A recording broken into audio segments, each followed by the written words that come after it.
Вітаю всіх сплетлендіанців та випадкових глядачів. Рендал на зв'язку, і сьогодні ми поговоримо з вами про десинхрон спавнів. Що це таке та як йому протидіяти. Поїхали! У ролику про командні пріоритети ми говорили з вами про Wipeout. Та детально роздивлялися, чого його всіма силами треба оминати. Нагадаю, коли уся тіма на респавні, команда опонента забирає контроль над значною частиною мапи. У вашої команди залишається менше місця для маневрів. Та чим далі опонент просувається, тим важче буде забрати територію назад. Але є дещо страшніше за Wipeout. Назва йому десинхрон спавнів. Десинхрон спавнів – це коли команда опонента перманентно має кількісну перевагу. Це надає можливість не зупиняти пуш і без великих ризиків гнати опонента аж до їх бази. А якщо пощастить, ще й продовжувати їх кошмарити на базі. Як виникає десинхрон спавнів? Отже, уявимо наступну ситуацію. У нас є команда А, команда Б. Команда А просувається на мід. 52 Гал просувається вперед та починає одразу битися зі сплешоматіком. Тітек фарбує зону, щоб виконувати об'єктив. Тріслошер ще на шляху до Тітека. Експло не може допомогти 52 у битві зі сплешоматіком, бо він знаходиться занадто далеко. До битви зі сплешоматіком підлітає ще й Вайпер. І вдвох їм вдається відправити наш 52 Гал на респаун, бо інші тіммейти йому ні в чому не допомагали. Тітек успішно тим часом захоплює зону, але тут Чарджер його вицілює та відправляє його на респаун. Сплат Дулі просувається сюди. Тріслошер побачив, що його тіммейта сплатнули тут, тому він вирішив використати укриття, щоб не бути сплатнутим Чарджером. Тим часом Сплешоматік та Вайпер просуваються вперед під прикриттям Чарджера, а Спладуліс продовжує флангувати тут. Тріслошер бачить, що його ніхто не прикриває, та починає відступати назад, де його зустрічає Спладдулі.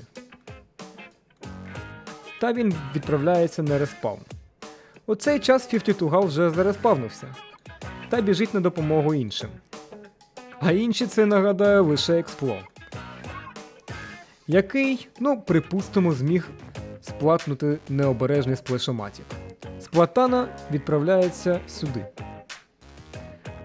Спладдулі, маючи непогану перевагу у мобільності, просувається ближче до Експло. 52 біжить йому на допомогу. А тим часом Чарджер вже просунувся сюди. І поки Спладдулі відволікає цих двох тут, роблячи доджроли, уникаючи атак, Чарджер сплатає нашого Експло. Тим часом Тітек вже зареспавнився та біжить на допомогу. Сплешоматік стрибає до Чарджера та просувається далі сюди. Спладдулі, припустимо, були сплатнуті 52 Галом. Але тим часом наш Вайпер нафармив собі на спешл. Сплешоматік отримує зону тут. Тітек підбігає на допомогу 52 Галу, але тут в них обох прилітає ультрастемп від Сплатани Вайпер. Та вони відправляються на респаун. У той час Тріслошер вже зареспавнився та біжить сюди. Але тут вже Спладдулі стрибнули до Сплешоматіка, і вони вдвох атакують Тріслошер. Під прикриттям Чарджера, до речі, який все ще контролює цю територію. Сплатана Вайпер тим часом, вже потративши спешл, добігає теж до них. Експло зареспавнився та намагається прикривати тіммейтів звідси. Але поки він туди добігає, Тріслошер відправляється на респаун. І знаєте, що в нас є тепер?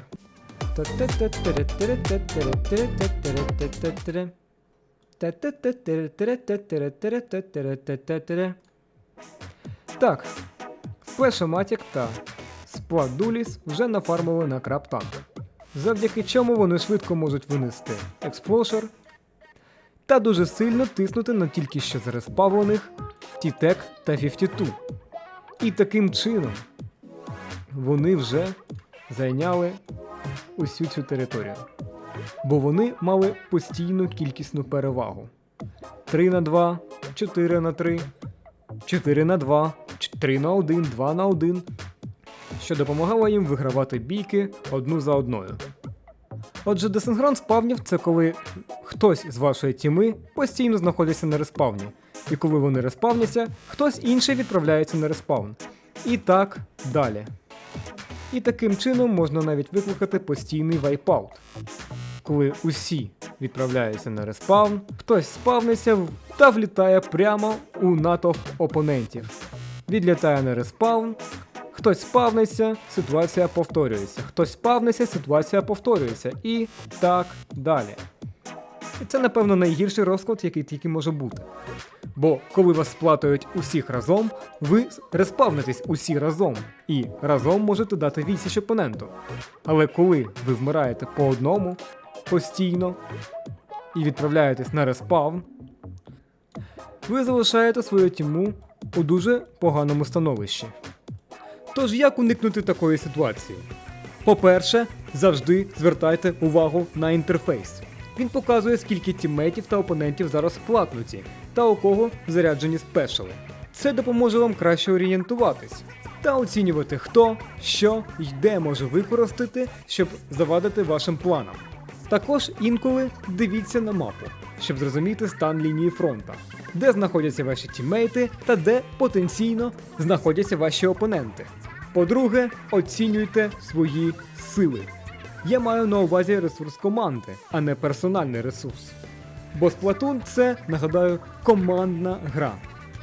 Якщо декілька тіммейтів тільки що зареспавнились, то пушити у цей момент за відсутністю кількісної або бойової переваги буде поганою ідеєю. Краще зачекати в обороні, поки ваші тіммейти добіжуть до вас, та атакувати разом. За цей час, стоячи в обороні, ви нафармите собі на спешл, що зробить ваші шанси прорватися вперед набагато вищими. По-третє, робіть все, щоб не бути сплатнутими. Якщо ви бачите, що кількісна перевага на стороні опонента, та вас нікому прикрити, краще відступити назад та зайняти більш вигідну позицію для оборони. Зачекати респаун тіммейтів і дати відсіч разом. Якщо вас оточили, відрізали шляхи спешалом або сабами і виходу на вигідні позиції нема, суперджамп завжди вам допоможе. Суперджампнути на базу або до тіммейта у багатьох випадках це вигідніше, ніж бути сплатнутим. Бо коли вас сплатають, ви втрачаєте пойнти спешала та на декілька секунд зникаєте з поля гри.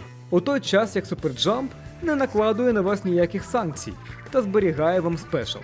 В-четверте, допомагайте своїм тіммейтам. Якщо хтось з тіммейтів ініціював битву 1 на 1, це ваш шанс виграти перевагу для всієї тіми та сплатнути відволіченого опонента у битві 2 на 1. Якщо тіммейт потрапив у халепу, подбайте про те, щоб у нього були шляхи відступу, та пофарбуйте йому шлях до укриття. Якщо ви бачите, що тіммейт ініціює пуш, який має шанси на успіх, спробуйте зробити це разом.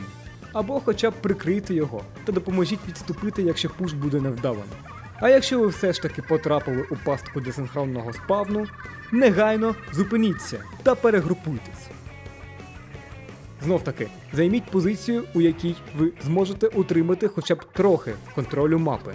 Ховайтесь від опонентів, якщо ті використовують спешали, які можуть вас зачепити. Робіть все, щоб вижити, поки інші тіммейти респавняться. Та намагайтесь отримати спешал, щоб використати його у потрібний момент. Та хоча б зрівняти сили сторін. Це все, що я хотів розповісти вам сьогодні. Тож, до наступних відео. Не допускайте десинхрону спавнів і stay fresh!